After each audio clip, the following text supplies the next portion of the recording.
Hello friends, ಹೇಗಿದ್ದೀರಾ ಎಲ್ಲರೂ? I hope ನೀವೆಲ್ಲರೂ ಚೆನ್ನಾಗಿರ್ಬೋದು.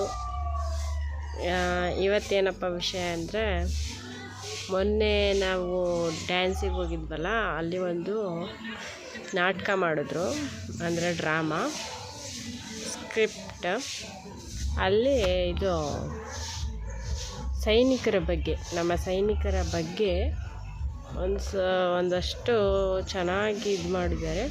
ಅದನ್ನು ನೀವು ನೋಡ್ಕೊಂಬರ್ರಿ. ಅದನ್ನು ನಿಮಗೆ ತೋರಿಸೋಣ ಅಂತಲೇ ನಾನು ವಿಡಿಯೋನ ಮಾಡಿದ್ದೀನಿ. ಸೊ ನೋಡಿ ಲೈಕ್ ಮಾಡಿ, ಸಬ್ಸ್ಕ್ರೈಬ್ ಮಾಡಿಲ್ಲ ಅಂದರೆ ಸಬ್ಸ್ಕ್ರೈಬ್ ಮಾಡಿ, ನಮ್ಮ ಚಾನಲ್ಗೆ ಸಪೋರ್ಟ್ ಮಾಡಿ. ಇನ್ನಷ್ಟು ಒಳ್ಳೆ ವೀಡಿಯೋಸ್ಗಳನ್ನು ನಾನು ನಿಮಗೆ ಹಾಕ್ತಾಯಿರ್ತೀನಿ. ನೀವೆಲ್ಲ ಸಪೋರ್ಟ್ ಮಾಡಿದ್ರೆ ನಮಗೂ ಒಂದು ಸ್ವಲ್ಪ ಹೆಮ್ಮೆ ಇರುತ್ತೆ, ಇನ್ನೂ ಕೂಡ ಮಾಡಬೇಕು ಅನ್ನೋ ಒಂದು ಛಲ ಇರುತ್ತೆ. So okay, ನೋಡ್ಕೊಂಬನ್ನಿ. ಪೇರೆಂಟ್ಸ್ ಕೇಳಿಸ್ಕೊಳ್ಳಿ, ಸೈನಿಕರಿಗೆ ಸಂಬಂಧಪಟ್ಟಿರುವಂತದ್ದು. ಗಲಾಟೆ ಮಾಡಬೇಡಿ, ಕೇಳಿಸ್ಕೊಳ್ಳಿ. ಡ್ರಾಮಾ ನಿಮಗೋಸ್ಕರನೇ ಮಾಡಿರುವಂತದ್ದು. ಇಡೀ ರಾಜ್ಯವೇ ಖುಷಿ ಪಡೋ ವಿಷಯ ಅಂತೆ. ಮತ್ತೆ ಯಾರು ಏನ್ ಕಂಡಿಡಿದ್ರು? ಈ ಪೇಪರ್ ಅಲ್ಲಿ ನ್ಯೂಸ್ ಅಂದ್ಬಿಟ್ಟು ಎಲ್ಲದರೂ ನೋಡ್ರ. ಹೌದೌದು. ಇಲ್ಲೋಡು, ಅಪ್ರಾಪ್ತೆಯ ಮೇಲೆ 4 ಗ್ಯಾಂಗ್ ರೇಪ್ ಅಂತೆ.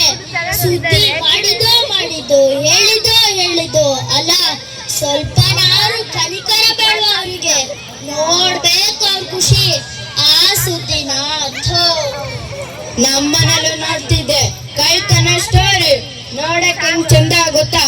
Back ground music, stylish anchoring, music ಕೊಡ್ತಾರೆ. Film picture trailer ಇದ್ದಂಗಿರುತ್ತೆ.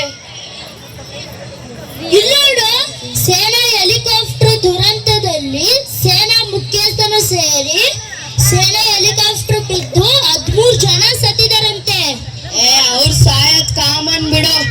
ಎಲ್ಲೋ ದಾರಿಯಲ್ಲಿ ಸೈನಿಕರು ಸತ್ರು, ಮಳೆ ಬೆಲೆ ಇಲ್ಲದೆ ರೈತರು ಸತ್ರು ಅಂತ ಕೇಳ್ತಾನೆ ಇರ್ತೇವೆ. ಇಂಥವು ದಿನ ಬೆಳಗಾದ್ರೆ ಕೇಳ್ತಾನೆ ಇರ್ಬೇಕು. ಅವ್ರೇನು ಆರ್ಮಿಯಲ್ಲಿ ಆರಾಮಾಗಿರ್ತಾರೆ. ಅವ್ರಿಗೇನು ಆರ್ಮಿ ಒಳಗೆ ತಿನ್ನಕ್ಕೆ ಕಾಜು, ಬಾದಾಮಿ, ಗೋಡಂಬಿ, ತಿನ್ನಕ್ಕೆ ಒಳ್ಳೆ ರಿಚ್ ಫುಡ್, ಕುಡಿಯಕ್ಕೆ ವಿಸ್ಕಿ, ರಮ್ಮು, ಬ್ರ್ಯಾಂಡಿ. ಆಹಾ, ಜೀವನ ಚೆನ್ನಾಗಿದೆ ಅವ್ರದ್ದು. ಆದ್ರೆ ನಾವು ನೋಡಿಲಿ ಕತೆ ತರ ದುಡ್ದು ಸಾಯ್ಬೇಕು. ಆದ್ರೂ 13 ಮಂದಿ ಕಣ. ಅವ್ರು ಸಾಯದ್ ಕಾಮನ್ ಬಿಡು. ಅವ್ರ ಹೆಸರು ಸಹ ಕೊಟ್ಟಿದ್ದಾರೋ. ನನ್ನ ಹೆಸರು ಇರ್ಬೇಕು ನೋಡ್ರ ಅದ್ರಲ್ಲಿ.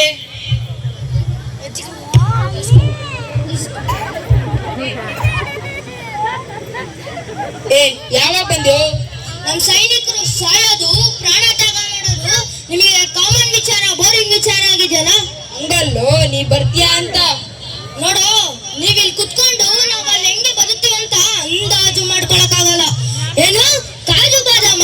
ನಿನಗೆ ಗೊತ್ತಿಲ್ಲದ ಊರಲ್ಲಿ ನಿನ್ನ ಹೆಂಡತಿ, ಮಕ್ಕಳು, ಫ್ಯಾಮಿಲಿ, ಫ್ರೆಂಡ್ಸ್ ಎಲ್ಲರನ್ನು ಬಿಟ್ಟು ವರ್ಷ ಅನ್ಗಟ್ಲೆ ಇದ್ ನೋಡು. ಅವಾಗ ಗೊತ್ತಾಗುತ್ತೆ ನಿನ್ಗೆ ಕಾಜು ಬಾದಾಮ ರುಚಿ ಹೇಗಿರುತ್ತೆ ಅಂತ. ಯಾವಾಗ ಮಿಸೈಲ್ ಗ್ರಾನೇಡ್ ಬ್ಲಾಸ್ಟ್ ಆಗುತ್ತೆ ಅಂತ ಗೊತ್ತಿಲ್ಲ, ಯಾವಾಗ ಬುಲೆಟ್ ಫೈರ್ ಆಗುತ್ತೆ ಅಂತ ಗೊತ್ತಿಲ್ಲ. ಆ ರುಚಿ ತಿನ್ನೋಡು, ಮಸ್ತ್ ಊಟ ರುಚಿ ತಿಳಿಯೋ ನಿನಗೆ.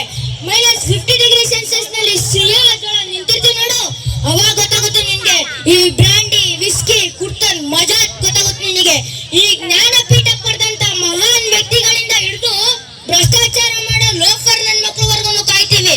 ಆರ್ಮಿ ಅಂದ್ರೆ ದೇವ್ರು ಅಂತ ಪೂಜಿಸೋರಿಂದ ಹಿಡ್ಕೊಂಡು ಆರ್ಮಿ ಬಗ್ಗೆ ಕೆಟ್ಟ ಮಾತಾಡೋರ್ನು ಕಾಯ್ತೀವಿ. ಈ ಜಾತಿ, ಮತ, ಭೇದ ಭಾವ ಎಲ್ಲ ನಿಮ್ ಕೈ ಇರ್ಬೋದು, ಅದೇ ನಮ್ ಕಣ್ಣಿಗೆ we are all Indians. We are all Indians ಅಲ್ವಾ? ಹಂಗೆ ಹೇಳಕ್ ಹೋದ್ರೆ ದೇಶಕ್ಕೆ ಟ್ಯಾಕ್ಸ್ ನಿಮ್ಗಿಂತ ಜಾಸ್ತಿ ಕಟ್ತಿರೋರು ನಾವು, ನಿಮ್ಗಿಂತ ಜಾಸ್ತಿ ಪೇಮೆಂಟ್ ತಗೊಳ್ಳೋ ಕೆಲ್ಸದಲ್ಲಿರೋರು ನಾವು. ನಿನ್ಗಿರೋ ಎಜುಕೇಶನ್ಗೆ, ನಿನ್ಗಿರೋ ಟ್ಯಾಲೆಂಟ್ಗೆ ನೀನೆಲ್ಲ ಇರ್ಬೇಕಾಗಿತ್ತು. ಎಷ್ಟೋ ಸಂಬಳ ಆದ್ರೆ ನೀನು ಆರ್ಮಿ ಅಂತ ಹುಚ್ಚುನ್ ತರ ಹೋಗ್ಬಿಟ್ಟೆ. ಯಾರು ಹೇಳಿದ್ದು ನೀವ್ ಮಾಡೋ ಕೆಲ್ಸಕ್ಕೆ ವ್ಯಾಲ್ಯೂ ಇಲ್ಲ ಅಂತ? ನೀವ್ ಮಾಡೋ ಕೆಲ್ಸಕ್ಕೆ ಬಹಳಷ್ಟು ವ್ಯಾಲ್ಯೂ ಇದೆ, ಅದ್ರ ಬಗ್ಗೆ ಬಹಳಷ್ಟು ಗೌರವನ ನನಗಿದೆ. ನೀವು ದುಡಿತಿರೋದ್ರಿಂದನೇ ಈ ದೇಶ ನಡೀತಿರೋದು. ಅರೆ ನೆನ್ಪಿರ್ಲಿ, ನಾವಲ್ಲಿ ದುಡಿತಿರೋದ್ರಿಂದನೇ ಈ ದೇಶ ಉಳಿದಿರೋದು. ನೀನು ಎಷ್ಟೇ ಪೇಮೆಂಟ್ ಅಂಬೋದು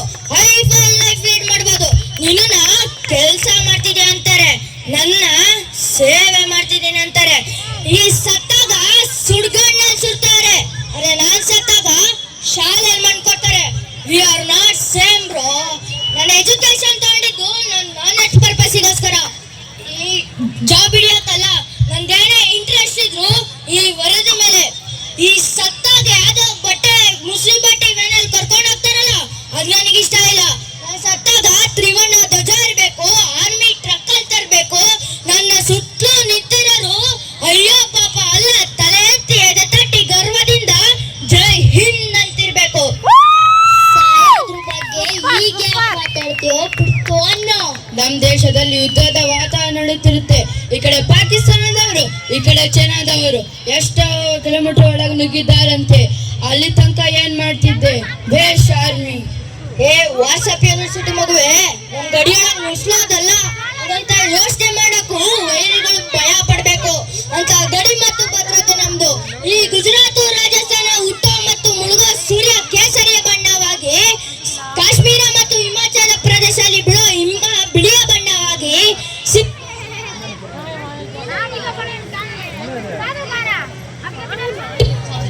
ಈ ಸಿಕ್ಕಿಂ, ಮೇಘಾಲಯ, ಅರುಣಾಚಲ ದಟ್ಟವಾದ ಕಾಡು ಹಸಿರು ಬಣ್ಣವಾಗಿ, ಸ್ವತಃ ತ್ರಿವರ್ಣ ಧ್ವಜವೇ ನಮ್ಮ ಗಡಿಯಾಗಿರುವಾಗ, ಅದನ್ನ ಕಾಯೋ ಇಂಡಿಯನ್ ಆರ್ಮಿ ಅಂತ ಸಿಂಹದ ಪಡೆಗಳಿರುವಾಗ ನಮ್ ಗಡಿಯಾಗ ನುಸ್ಲೋದಲ್ಲ ಹಂಗಂತ ಯೋಚನೆ ಮಾಡಕ್ಕೂ ವೈರಿಗಳು ನಿದ್ರೆಲ್ಲ ಹುಚ್ಚೋಯ್ಕೋಬೇಕು. ಏನಂದ್ರೆ ಈ ಸೈನಿಕರಿಗೆ ಮಾತ್ರ ಏನಕ್ಕೆ ಸ್ಪೆಷಲ್ ಸ್ಥಾನ ಕೊಡ್ತೀರಾ, ನಮಗೆ ಯಾಕಿಲ್ಲ ಅಂತಾರ? ಒಂದ್ ಯೋಚನೆ ಮಾಡು, ಪ್ರತಿಯೊಂದು ಇಲಾಖೆ ಒಳಗೂ ಭ್ರಷ್ಟಾಚಾರ, ಲಂಚ ಲಂಚ ಲಂಚ. ನಾವು ಜನಗಳೆಲ್ಲ ಸೇರಿ ಸಣ್ಣ ಸಣ್ಣ ಮಕ್ಳವರೆಗೂ ಭ್ರಷ್ಟಾಚಾರಿಗಳನ್ನ ಹಚ್ಬಿಟ್ಟಿವಿ. ಒಂದ್ ಯೋಚನೆ ಮಾಡು, ಗಡಿಯನ್ನು ಕಾಯೋ ಒಬ್ನೇ ಒಬ್ಬ ಸೈನಿಕ ಲಂಚದ ಆಸೆಗೆ ಒಬ್ಬನೇ ಒಬ್ಬ ಭಯೋತ್ಪಾದಕನನ್ನು ಒಳಗ್ ಬಿಟ್ರೆ ದೇಶದ ಪರಿಸ್ಥಿತಿ ಆಗುತ್ತೆ, ನಮ್ಮೆಲ್ಲರ ಪರಿಸ್ಥಿತಿ ಏನಾಗುತ್ತೆ ಅಂತ ಹೇಳೋ. ದೋಸ್ತ, ನಿನ್ ಮೇಲೆ ಬಹಳ ಅಂದ್ರೆ ಬಹಳ ಗೌರವ ಇದೆ, ಅದು ಮನಸಾರಿ ಇದೆ. ವಿವೇಕ, ಸೈನ್ಯದ ಮೇಲೆ ನನಗೂ ಬಹಳ ಅಭಿಮಾನ ಇದೆ. ನನ್ನ ಫ್ರೆಂಡ್ ಇಂಡಿಯನ್ ಆರ್ಮಿಲಿ ಇದ್ದಾನೆ ಅಂತ ಹೆಮ್ಮೆಯಿಂದ ಹೇಳ್ಕೊಳ್ತೀನಿ. ಲಗೇಜ್ ಎಲ್ಲೋ ಬರೀ ಕೈಯಲ್ಲೇ ಬಂದಿದ್ದೆಲ್ಲೋ? ಯಾಕೋ ಬಾಟ್ಲಿ ನೆಂಪಾಯ್ತಾ? ನನ್ ಲಗೇಜು ನಮ್ಮವ್ರು ತರ್ತಿದಾರೋ? ಈ ಲಗೇಜ್ ತರಕ್ಕೂ ಜನ ಇದಾರೇನು? ಭಾರಿ ಗಮ್ಮತ್ತು ಬಿಡೋ ದೋಸ್ತ ನಿಂದು. ಇನ್ ಸ್ವಲ್ಪ ನೋಡು, ನನ್ನೇ ತರ್ತಾರೆ.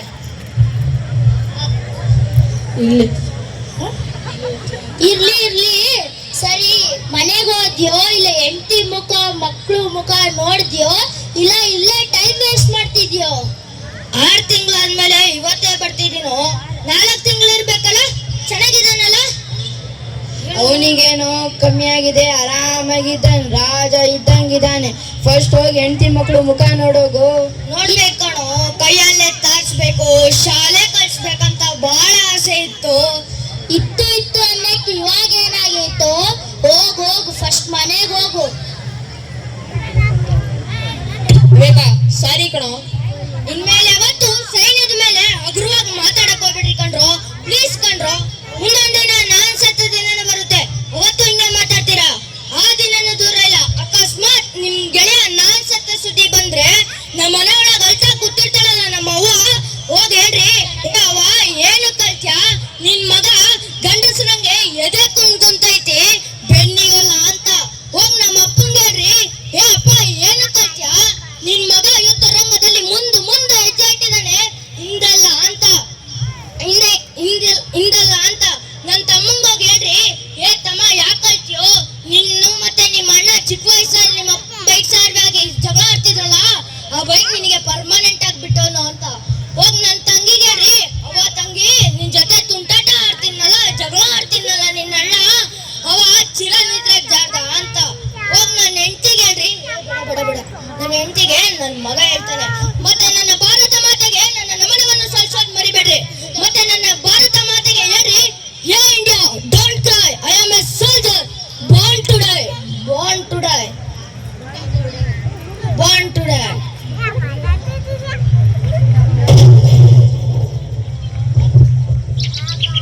ಹೇ ವಿವೇಕ, ನಿಮ್ಮ ಮನೆ ಹತ್ತಕ್ಕೆ ಯಾರೋ ಅರ್ಮಿಯಾರು ಬರಾಕ್ತಾರಲ್ವ?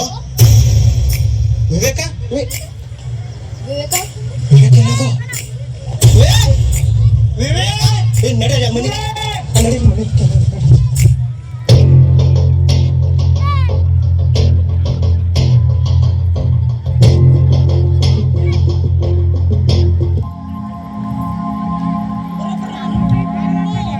ನಡೆದಂತ ಹೆಲಿಕಾಪ್ಟರ್ ಕ್ರ್ಯಾಶ್ ಒಳಗ ನಿಮ್ಮ ಮಗ ಮೇಜರ್ ವಿವೇಕ್ ಅವರು ಪ್ರಾಣ ತ್ಯಾಗ ಮಾಡಿದ್ರು.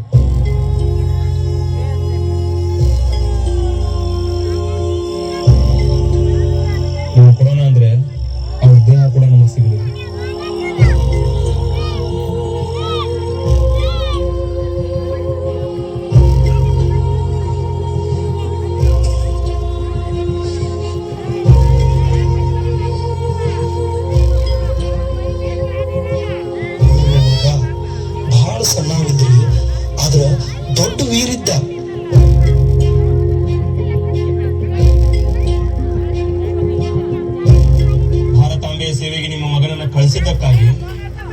ಹೆಮ್ಮೆಯ ಸಲುವಾಗಿ ನಿಮ್ಮ ಮಗ ಪ್ರಾಣ ತ್ಯಾಗ ಮಾಡಿದ್ದಕ್ಕಾಗಿ ಇಂಡಿಯನ್ ಆರ್ಮಿ ಕಡೆಯಿಂದ ಮೇಜರ್ ವಿವೇಕ್ ಅವ್ರಿಗೆ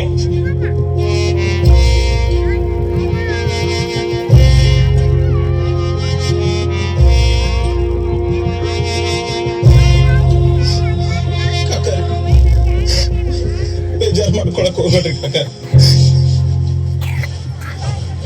ಹುಚ್ಚಪ್ಪ ಅವ ಮಿಲ್ಟ್ರಿ ಸೇರಿದ ದಿನ ಊರಿಗೆಲ್ಲ ಪೇಡೆ ಹಂಚೇನಿ. ಅವ ಈಗ ದೇಶಕ್ಕೆ ತನ್ನ ಜೀವನ ಕೊಟ್ಟ. ಅವನ ಮ್ಯಾಲ ಬಹಳ ಗರ್ವ ಐತಿ.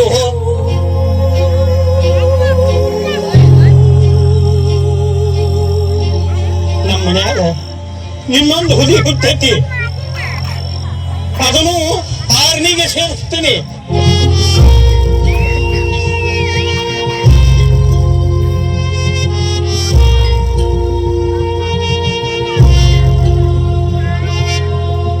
ಭಾರತಾಂಬೆಯ ಸೇವೆಗಾಗಿ ತಮ್ಮ ಪ್ರಾಣ ತ್ಯಾಗ ಮಾಡಿದ ಎಲ್ಲ ಭಾರತಾಂಬೆಯ ಮಡಿಲ ಮಕ್ಕಳಿಗೂ ನಮ್ಮ ಗೌರವಪೂರ್ವಕ ನಮನಗಳು. ಅಂದು ಅಲ್ಲಿ ಸತ್ತಿದ್ದು ಸೈನಿಕರು, ದೇಶ ಸೇವೆ ಮಾಡಬೇಕೆಂಬ ಅವರ ಹಂಬಲವಲ್ಲ. ಅಲ್ಲಿ ಸುಟ್ಟಿದ್ದು ಅವರ ದೇಹಗಳು, ಅವರಲ್ಲಿರುವ ದೇಶಭಕ್ತಿಯಲ್ಲ. ಓ ನನ್ನ ದೇಶದ ಸೈನಿಕರೇ, ನೀವೆಂದೂ ಅಮರ. ದೇಶವೇ ನಿನ್ನ ಮನೆಯೋ